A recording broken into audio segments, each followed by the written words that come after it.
¿Cómo están amigos de YouTube? Bienvenidos a este nuevo video tutorial número 5 referente a ingeniería de sonido, audio ingeniería y flujo de señal. Bien, para el día de hoy vamos a hablar del tema de monitoreo, tanto para músicos como para el ingeniero de sonido dentro del control room. Vamos a imaginarnos que contamos con dos salas. Vamos a suponer que todo está sonorizado, tal cual lo hemos visto en las clases pasadas, y que para el día de hoy vamos a grabar los instrumentos teclado, y vamos a grabar un clarinete. Vamos a mirar cuáles son las salidas y cómo funciona el mecanismo del piano o teclado. Para empezar, debemos decir pues que este piano es un piano Roland que cuenta con 88 teclas. Esto tiene un mecanismo que debajo tiene una placa de circuitos. Cada una de las placas tiene un sensor. Al momento en el cual pulsamos la cuerda, el sensor tiene un material que es conductor de la electricidad. Entonces manda un pulso eléctrico hacia un microprocesador que tiene el piano en la parte central. ¿Listo? El microprocesador decodifica la señal y posteriormente pues manda la información hacia los altavoces respectivos o salidas. ¿Qué salidas tiene el teclado? Bueno, pues si lo miráramos en su parte posterior, tiene dos salidas XLR por acá en su parte derecha, y en la parte central tiene dos salidas TS mono de 1/4. Pero entonces, bueno, para el ejemplo de la clase lo vamos a conectar por XLR. Es mucho mejor el cable XLR. ¿Por qué? Porque el cable XLR va a enviar una señal balanceada, lo que no va a ser un cable TS de 1/4. Recordemos que solo el cable TS solo posee positivo y negativo. Posterior a la conexión de los cables, entonces vamos a irnos hacia el clarinete. El clarinete es un instrumento de viento madera. En su parte superior posee una boquilla junto con el cuerpo y el tubo de madera, y en la parte inferior tiene una forma conoidal que ayuda con la amplificación del instrumento. En su parte superior podemos ver que tiene la boquilla. Desde allí el instrumentista debe poner sus labios para realizar la vibración. Bueno, pero antes de tiene que poner algo que se llama lengüeta. La lengüeta va a ayudar con la vibración del tubo que está aquí, y por aquí va a pasar el aire. Al momento en el cual se ejecuta el instrumento, las partículas de aire son empujadas por el tubo. Al mismo tiempo, la lengüeta hace que el clarinete vibre, y por consiguiente dentro del clarinete se forman unos nodos y ondas sonoras. Es decir, se produce la perturbación de las partículas del medio dentro del clarinete. Esto a su vez genera sonido, que viaja a 340 metros por segundo en esfera. Como el sonido se produce prácticamente que desde la boquilla, para evitar esos ruidos, el aire que suena al momento de soplar cualquier instrumento de viento, entonces vamos a ubicar los micrófonos apuntando hacia la boquilla. ¿Por qué? Porque está cerca de la caña, que es la que va a generar la resonancia y la vibración para que podamos escuchar el clarinete. Bien, para el ejemplo de esta clase vamos a utilizar los micrófonos Shure SM57 y vamos a utilizar el micrófono de condensador C414.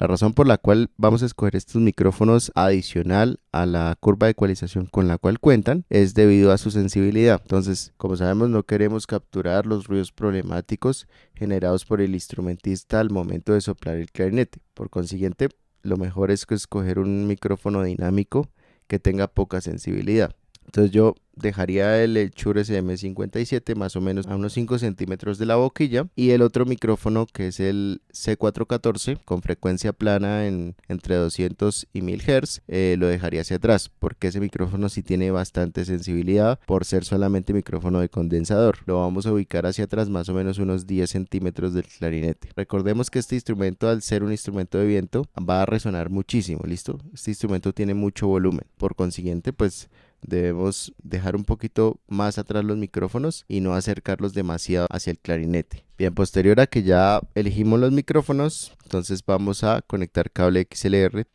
Perfecto. Aquí lo que podemos ver es que vamos a tener señal limpia del clarinete por dos micrófonos, y vamos a tener señal limpia del teclado. ¿Por qué? Pues el teclado es eléctrico, va a pasar la señal prácticamente que por los cables, así que no va a tener problemas de interferencias de audio de ningunas. Para pasar las señales del Live Room al Control Room, recordemos que necesitamos un panel de micrófono. Perfecto. Este panel de micrófono va a contar con las entradas 1 al 8 y vamos a tener un panel híbrido. ¿Cómo así híbrido? Bueno, como siempre lo he explicado, tenemos tanto el conector TS de 1/4 mono, podemos conectarlo allí, como el cable XLR. Posterior a eso vamos a conectar las entradas en el orden en el que están. Entonces, El piano L y R lo vamos a conectar al 1 y 2 del panel y el clarinete lo vamos a conectar al 3 y 4. El 3, la entrada 3 referente al micrófono Shure SM57 y la entrada 4 referente al micrófono de condensador C414. Recordemos que cuando llegan los pulsos allí, los pulsos eléctricos son demasiado pequeños. El voltaje más o menos es de alrededor de 60-70 milivoltios. Por consiguiente requerimos de un preamplificador que nos agrande la señal para que posteriormente podamos editarla, grabarla o escucharla. Para este día vamos a usar el preamplificador API. Como podemos recordar, el preamplificador respectivo tiene entrada DB25 y tiene salida DB25. Así que para que nos llegue a nuestro Launchbox y podamos amplificarlo con nuestros módulos, tenemos que convertir todas las salidas XLR hacia un cable DB25 y posterior conectarlo acá. Bien, no se nos olvide por favor que el cable que transforma las señales del panel en un DB25 es este, ¿vale? No se nos vaya a olvidar, es este. Lo que tendríamos que hacer sería tomar todos los cables que están soldados detrás del panel de micrófono y las pasaríamos XLR a una manguera de cable DB25. Esto iría a la parte posterior del Launchbox. Ya tenemos nuestros 8 módulos instalados y para que pueda recibir esas señales, por favor no se nos olvide conectarlo, es decir, darle corriente. Posterior a que esto encienda, entonces vamos a realizar la configuración pertinente. Entonces, en el 1 y 2 teníamos el piano y vamos a encenderlos con este botón. Presionamos aquí y acá. Allí, bueno, no se va a escuchar porque la perilla de ganancia está en 0. Para poderlo escuchar le vamos a subir a la perilla de ganancia. Subimos acá y le subimos acá. Inmediatamente apenas le subimos, aquí hay un búmetro referente al voltaje. El búmetro pues nos va a marcar en verde, amarillo o rojo, dependiendo del nivel de intensidad al cual está entrando la corriente, y así también pues nos va a advertir si la señal está saturada o no está saturada. Recordemos que la saturación es en el rojo y en el verde y amarillo está la señal de entrada, está bien. Ahora vamos a irnos hacia el módulo 3. En el módulo 3 teníamos el micrófono Shure SM57. Primero decir que el micrófono es un micrófono dinámico de bobina móvil y no requiere de phantom, ¿listo? No requiere de fuente de alimentación. Entonces vamos a darle mic y posteriormente le vamos a subir con esta perilla. Ese micrófono es poco sensible, por lo tanto pues para poderlo escuchar sí hay que subirle bastante a la perilla de ganancia. Posteriormente pues nos va a iluminar en verde aquí que ya está entrando y nuevamente pues vamos a proceder a dejarlo en un volumen óptimo, que no sature sino que esté correctamente. Ahora vamos al 4. En el 4 tenemos el micrófono C414. Lo vamos a prender aquí con el botón blanco y posteriormente sabemos que es un micrófono de condensador, así que vamos a oprimir el botón de phantom de 48 voltios. Perfecto. Posterior a eso le vamos a subir con la perilla de ganancia y lo vamos a dejar en un nivel óptimo para que podamos escuchar correctamente la señal de entrada. Bien, vamos a suponer que los LEDs de voltaje mencionados anteriormente ya están en óptimas condiciones, están entre verde y amarillo, ninguno satura y están bien, ya están entrando correctamente. Ahora necesitamos que estos pequeños pulsos eléctricos y variaciones de voltaje lleguen a un software de grabación, que en este caso pues para el día de hoy vamos a manejar también Pro Tools HD. Para que los pulsos eléctricos lleguen a Pro Tools necesitamos de un decodificador de señal, es decir, un transductor de señal que pase los pulsos eléctricos a pulsos binarios, para que estos lleguen hacia nuestro software de grabación. La encargada de transformar las señales eléctricas en digitales es la interfaz de audio. Para este ejemplo también vamos a utilizar la interfaz Avid HD. La interfaz Avid HD, recordemos que tiene entradas análogas DB25, no se nos olvide, por acá van a entrar los pulsos eléctricos. Entonces por un DB25 pueden pasar 8 señales XLR, es decir que por la primera conexión van a pasar los primeros 8 y por la segunda conexión van a pasar las entradas 9 a 16. Como solo tenemos un preamplificador de 8 entradas, entonces vamos a utilizar solamente un conector, entonces lo vamos a conectar aquí, perfecto. Recordemos que el Launchbox tiene salida DB25, entonces sale DB25 y va a nuestra interfaz Avid HD. ¿Listo? Perfecto. Cuestiones a tener en cuenta. Al momento en el cual ya está recibiendo las 8 entradas de nuestro preamplificador, estos LEDs, los primeros 8, van a iluminar que la señal está entrando. Posteriormente le vamos a dar corriente con el conector de 3 patas y desde acá lo vamos a encender. Posterior a que ya lo encendimos, deberíamos estar recibiendo algo de señal en la entrada y aquí la medida va a ser muy similar a la del preamplificador. Adicional a lo dicho anteriormente, tenemos otros 8 LEDs con entradas 9 a 16 por si queremos conectar otro preamplificador a la interfaz, y tenemos otras 16 salidas para realizar tanto monitoreo de músicos como el monitoreo dentro del control room. Ya las vamos a explicar. Bueno, esto lo mencioné en la clase pasada, así que te invito a ver el video anterior por si tienes dudas sobre el tema de sample rate. Ahora, para permitir que los pulsos eléctricos pasen al computador, vamos a utilizar un cable llamado DigiLink. Y es el cable DigiLink de 32 pines. Este cable se va a conectar aquí. Y este cable va a ir enlazado a una tarjeta llamada HDX. ¿Dónde la vamos a conectar? En el puerto 1. ¿Cuántos canales puede transportar el cable DigiLink? Hasta 32 canales. Para que funcione la HDX, entonces requerimos de la CPU de un computador. Dentro de la CPU de un computador encontramos algo que se llama la tarjeta madre o board. Dentro de la board vamos a observar lo siguiente. Tenemos conexión PCI para conectar la RAM. Aquí tenemos una y dos. Tenemos dos conexiones. Y la mayoría de tarjetas madre tienen en su parte inferior, debajo del procesador, conexiones horizontales para conectar tanto la tarjeta de video, Nvidia, AMD, bueno, la que tengamos. Tiene otro conector PCI para conectar la señal de internet, una tarjeta de sonido, y hay boards que tienen varias placas PCI para poder conectar y optimizar el funcionamiento del PC o del Mac, etcétera. ¿Listo? Para esta vez entonces, como vemos, tenemos en la tarjeta HDX salidas PCI, miren. Fíjense, aquí está el puerto PCI, entonces lo que vamos a hacer es conectarlo horizontalmente a la tarjeta madre. La insertamos allí y por este lado la vamos a atornillar. ¿A dónde la atornillamos? A la carcasa de la CPU. Posterior a que ya esté atornillada,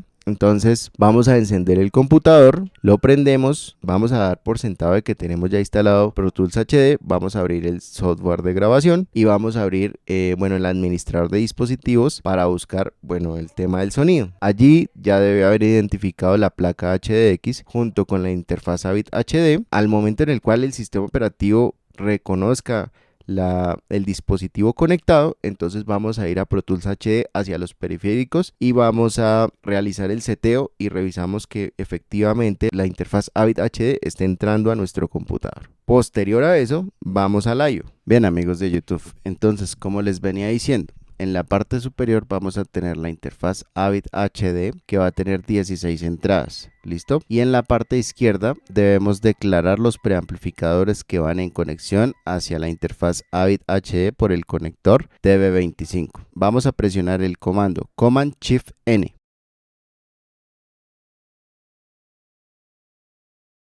Entonces, aquí ya nombramos Command Shift N, API 1, le vamos a dar en el chulito.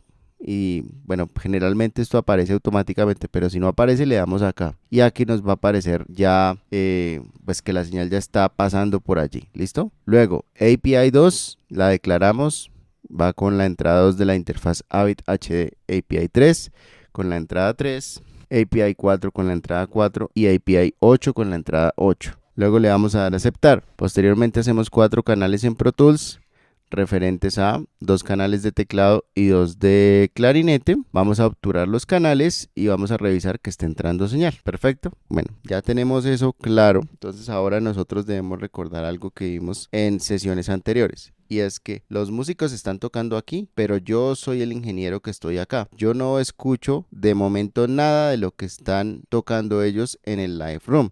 Entonces vamos a verificar la interfaz AVID HD a ver por dónde podemos salir. Tenemos 8 salidas análogas. Cabe resaltar también que desde acá donde estamos en las otras 8 salidas podríamos tener incluso otras 8 salidas análogas de la siguiente manera. Esto de acá son unos tornillos, fíjense, un tornillo, 2 tornillos, 3 tornillos. Y esto va conectado también a una placa de circuito, así como podíamos conectar también el preamplificador API. Desatornillamos todo este panel y podemos atornillar una placa de circuito nueva aquí en la parte superior y ya pueden poseer otras 8 salidas si quieren. Primeras 8 van a salir por este lado y estas van a ser las responsables del monitoreo dentro del control room, es decir, para que yo pueda escuchar a los músicos. Salen DB25, 1 al 8 análogas y van al Silica 480. ¿Y qué es el Silica? Es un procesador de audio digital. ¿Eso qué significa? Permite primero la calibración del estudio dentro de la sala, pero adicional de eso va a enviar la potencia suficiente para que los altavoces que están dentro del estudio funcionen y se pueda escuchar correctamente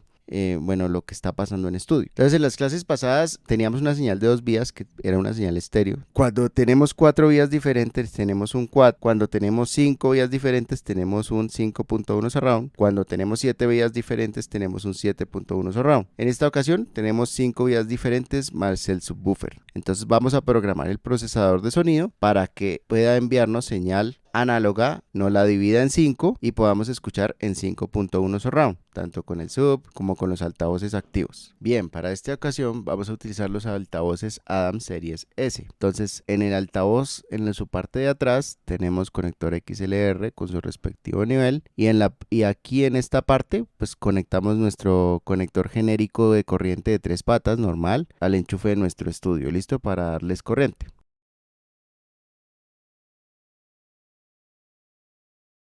Ahí no hay ningún problema. Posterior a que ya están conectados, vamos a ver las salidas. Vamos a entrar TV25, eso ya lo hicimos, y vamos a salir XLR, fíjense. XLR vamos a salir por 8 vías.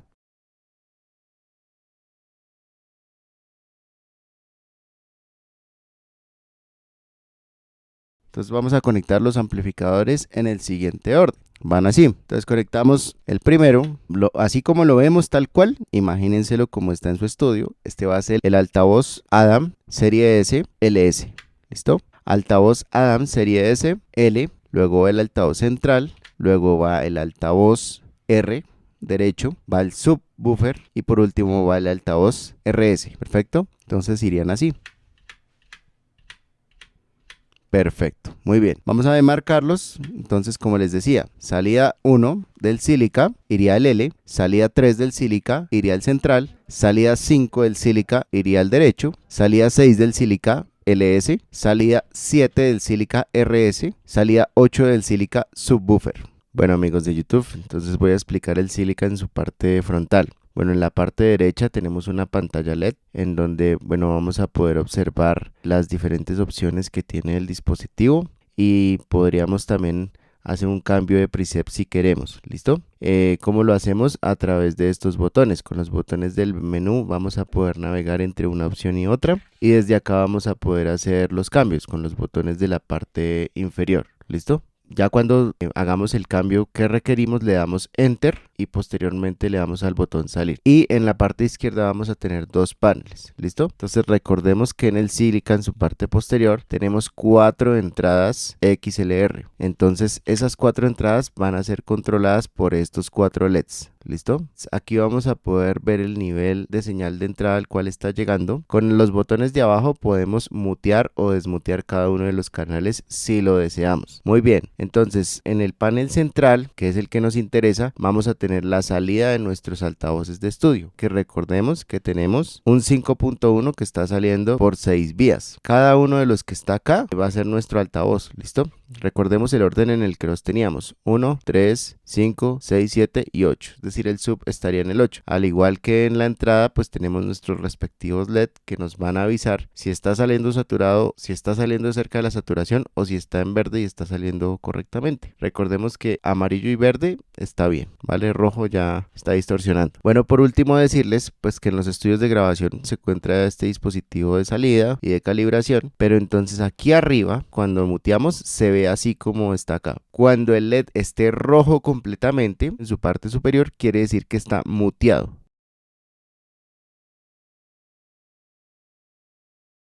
Vale, miren, esto está muteado. Perfecto. Entonces no se les olvide, si está muteado volvemos y oprimimos los botones y ya está, ahí no hay ningún problema. En la parte inferior vamos a poder navegar entre salidas y allí vamos a poder cambiar los parámetros de salida hacia el altavoz. Eso es todo lo que podemos hacer allí. ¿Cómo lo declaramos en Pro Tools? De la misma manera como declaramos las entradas. Vamos a verlo. Main 5.1, Sílica, y van en el orden 1, 3, 5, 6, 7 y 8. L en el 1, 3 en el centro, 5 en el R, 6 en el LS, 7 en el RS y 8 en el sub. ¿Listo? Declaramos. Sin embargo, nosotros podríamos poner las salidas 1, 2, 3, 4, 5 y 6, pero eso lo debemos mirar en la configuración en el setting de las salidas que nosotros estamos declarando por DB25, y en el Sílica debemos hacer la configuración por si queremos hacer cambios en el setting, etcétera. De momento las vamos a dejar en el orden en el que dijimos para ocupar las 8 entradas con excepción de la 2 y la 4. Muy bien, ya declaramos en Pro Tools, le dimos OK,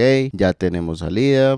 Ya estaríamos escuchando lo que viene del Live Room en el Control Room. Después de hacer los canales, hacer el auxiliar, un Master Fader, ahí ya debemos estar escuchando qué están haciendo. Bueno, entonces ahora lo que debemos hacer es devolver la señal del software de grabación y la interfaz hacia el Control Room para que nuestros músicos puedan escuchar. Para hacer eso, revisamos nuevamente la interfaz. Entonces aquí tenemos una salida análoga, que esa pues fue la que utilizamos para el monitoreo, pero acá tenemos otra salida análoga que es la que vamos a utilizar para hacer el retorno. Entonces nosotros podríamos sacar una señal desde esa salida que vimos anteriormente, iría una flecha directa de 25 convertida en XLR, nos convertiría 8 XLR. Posteriormente vamos al panel, pasamos la señal al Live Room y desde el Live Room vamos a conectar una caja de monitoreo que tenga más o menos unas 2 entraditas, puede ser 2 entradas. Ahí el problema es que tenemos una limitancia en entradas. ¿Por qué? Porque de la interfaz Avid HD están saliendo 8 salidas balanceadas. Entonces requeriríamos de un dispositivo de monitoreo con capacidad en entradas para generar un voltaje pequeño que vaya hacia los audífonos. Recordemos que los audífonos son dos altavoces pequeños con una diadema, es decir, tienen un embobinado de 10.000 vueltas con un imán de neodimio en el centro y estos tienen una membrana, vibran y por eso escuchamos. Entonces necesitamos ahora un dispositivo con capacidad en entrada similar al Silica, pero que genere voltaje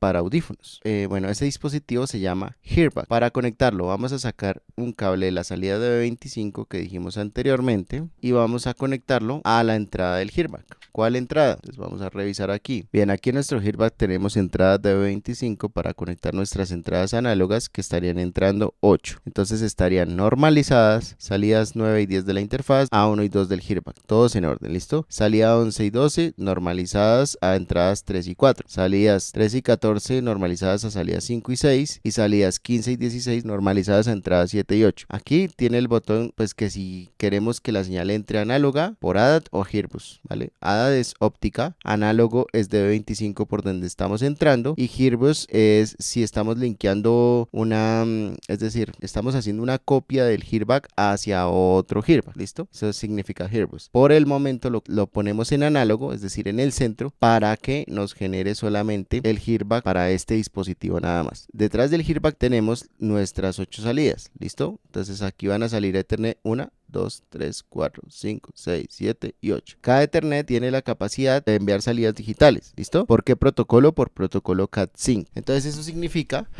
que no tenemos limitancia en salidas de lo que debemos enviar. Cada uno de estos Ethernet va a ser un Hearback. Por consiguiente, podemos conectar hasta 8 Hearbacks simultáneamente. Entonces vamos a entrar acá, ¿listo? Análogas input port de 25 y esto quedaría así. Muy bien, conectado y ya listo para funcionar. No olvidemos por favor la corriente para que, bueno, se entre allí, conector de 3 patas al enchufe, yo no lo dibujé allá, pero no lo olvidemos, es importante. Y esto va a tener unas salidas Ethernet. Cada salida puede conectarse a un Hearback. ¿Y qué es un Hearback? Bueno, es un dispositivo que sirve para que el músico pueda monitorearse él mismo. Entonces, aquí tenemos unas perillas, 1, 2, 3, 4, 5, 6, 7 y 8. Y cada perilla va a venir a representar un canal que enviamos en Pro Tools. ¿Cómo así? Es decir, si nosotros desde Pro Tools enviamos la guitarra y queremos que monitoree, le decimos voy a enviarlo al Hearback 1, estaría llegando a la perilla 1, perfecto. Y aquí, para que él escuche, sube la perilla 1 y al mismo tiempo sube la perilla de Master, esta perilla, que es el volumen general, sube ambas. Y le decimos, el clarinete está entrando al Hearback 2, entonces sube el Hearback 2 y ya estaría escuchando. Estos botones son para linkear los canales por si enviamos la señal estéreo. Entonces, si la enviamos Hearback 1 y 2, Hearback 3 y 4, pero de momento eso es lo único que estamos haciendo. Bien, como les dije, tenemos 8 salidas de Ethernet que irían conectadas de la siguiente manera. Y posteriormente, estas pasarían Ethernet al live de nuestro estudio. Habría un panel como este que recibe, pero en vez de tener XLR híbridas, va a tener salidas Ethernet hembra. Como lo dijimos, el Hearback 1 por Ethernet es el que va a ir conectado a nuestro dispositivo de monitoreo y posteriormente vamos a conectar un cable TRS jack estéreo hacia nuestros audífonos.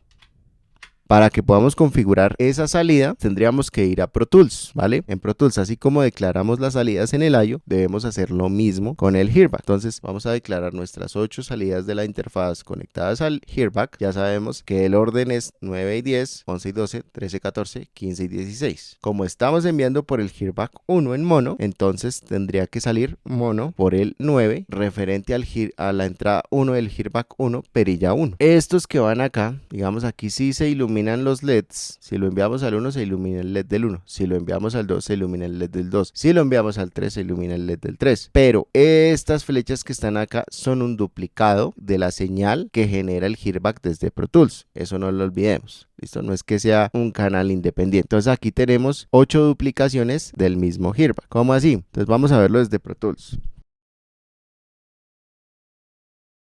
Bueno, como les venía diciendo, entonces iría el Hearback 1 normalizado a la entrada 9 de la interfaz. Luego sale del Hearback 2, sale en la interfaz 10, entra al Hearback 2 y así sucesivamente con todos. Muy bien, y se tiene que ver algo parecido a esto, ¿listo? En Pro Tools se debe ver la configuración así. Posterior a que ya declaramos en los Hearbacks respectivos, entonces le vamos a dar OK. Posterior a eso, entonces vamos a conectar el Hearback 2 por salida, ¿listo? Recordemos que este es el duplicado de las demás señales y esto va a ir conectado por TRS jack estéreo hacia nuestros audífonos. Listo, perfecto. Y ya habiendo declarado nuestros Hearbacks en el I/O, nosotros vamos a proceder a hacer los envíos respectivos. Le damos OK y tendríamos 4 canales en Pro Tools. Los primeros 2 canales serían el teclado y los segundos 2 serían el Shure 57 y el AKG 414 correspondiente al clarinete. Muy bien, entonces por un envío normal desde Pro Tools enviaríamos al 1, perilla 1, vale, Hearback 1, le subiríamos y le damos en prefader. ¿Por qué prefader? Porque queremos que el fader del envío sea independiente del fader de la mezcla que estamos haciendo dentro de nuestra sesión de grabación. ¿Listo? Muy bien, luego vamos al 2, lo mismo, Hearback 1 por envío al Hearback 2. ¿Vale? Entonces, en el 1 y el 2 de las primeras perillas vamos a tener el teclado. Lo vamos a ver. 1 y 2, aquí ya va, el músico va a tener su teclado. Lo único que tiene que hacer es subirle a la perilla de ganancia del 1 y subirle a la perilla de ganancia del 2. Si quiere hacer un link de las dos perillas, lo puede hacer para que se suban al tiempo y desde acá abajo va a aumentarle nivel. ¿Listo? Este es el general de todos los demás faders. Muy bien, luego al del clarinete lo mismo. Entonces al clarinete lo vamos a mandar por el Hearback 3, Shure 57 y el C414 por el Hearback 4. Muy bien, entonces vamos a utilizar los primeros 4. Posterior a que se iluminen los primeros 4 y ya estén llegando a las perillas respectivas con sus duplicaciones, lo único que tienen que hacer los músicos es subirle nivel, como les expliqué antes. El pianista le va a subir a 1 y 2 y el clarinetista le va a subir a 3 y 4. Pero si el clarinetista quisiera subirle a 1 y 2 para escuchar el pianista, lo puede hacer porque está llegando ya el Hearback, a 1 y 2 del Hearback, no hay problema. Y aquí puede linkear ambos canales, ¿vale? Si quiere hacer alguna mezcla o si se quiere escuchar más él que el otro instrumentista, lo puede hacer desde acá. Y ya estaríamos monitoreando las señales de salida que van a nuestro live room. Perfecto. Y por último, lo que debemos hacer, ya grabamos las tomas, nos que está quedando muy bacana la grabación de nuestros dos instrumentistas, pero entonces nos hace falta algo que es muy importante y es el talkback. Recordemos que en nuestra sesión de grabación debemos hablarle a los músicos para que ellos escuchen y decodifiquen el mensaje que les estamos dando a entender. Eso siempre pasa en las sesiones de grabación y se hacen muchas tomas para que por ahí una o dos queden bien. Para realizar ese procedimiento debemos conectar un micrófono hacia el preamplificador. ¿Listo? Muy bien, y lo vamos a conectar a la entrada 8. ¿Por qué a la entrada 8? Porque queremos diferenciar las entradas de preamplificación del live de las del control room. Bueno, adicional a la entrada de 25 que tenemos en la parte posterior del preamplificador, tenemos unas adicionales en su parte posterior. Cada módulo cuenta con una entrada adicional de micrófono XLR balanceado. ¿Listo? Entonces vamos a conectar el micrófono de talkback Shure SM58 a la entrada 8. Posterior a que ya lo conectamos, entonces vamos a ponerle este botón, lo prendemos este botón y vamos a subirle ganancia. Recordemos que esto es un búmetro que representa el voltaje de entrada del preamplificador. Aquí vamos graduando si está muy pasito, muy alto, etcétera. Lo dejamos también en óptimas condiciones. Posterior a eso, lo que debemos hacer es ir a Pro Tools. Vamos a hacer un canal Command Shift N o Control Shift N según sea su sistema operativo. Le vamos a dar Enter, hacemos el canal mono y vamos a enviar el micrófono al Hearback 8. para que se diferencien las perillas. Quedaríamos con las configuraciones de la siguiente manera. Entonces, si observamos el hearback, quedaríamos 1 y 2 el piano, 3 y 4 nos quedaría el clarinete y la perilla 8 sería la del talkback. Entonces, le decimos al músico que desde la perilla 8 es donde va a escucharnos. Nosotros muteamos o no muteamos desde Pro Tools, eso sí nos toca hacerlo desde ahí porque no tenemos superficie de control, pero lo hacemos así. Bien declarado eso, entrando a la interfaz, ya habiendo hecho el envío, entonces tenemos talkback, los músicos nos están escuchando por la perilla 8, nos dicen que todo está en orden, ya hicimos y regrabamos varias tomas, también podemos escuchar a los músicos por estos 5 parlantes Adams serie S 5.1 surround, tenemos nuestro procesador de audio, el cual calibra y envía la potencia suficiente para que funcionen nuestros altavoces, y también tenemos nuestro hearback encargado de enviar la señal de retorno hacia el live room. Bien, este sería el flujo de señal completo para monitorear señales en un estudio de grabación. Aquí solamente tenemos 2 salas, pero si tuviéramos más salas, siempre va a funcionar de la misma manera. Cuando hay más salas, pues entre más salas, más hearbacks. Recordemos que el hearback lo que hace es una duplicación de la señal. Entonces, hacen lo mismo, conectan por Ethernet otro hearback, duplican la señal de Ethernet para que envíe esa señal a otra parte del estudio, o si tenemos más salas. En el caso que tenemos aquí solamente 2, pues solamente tenemos un hearback.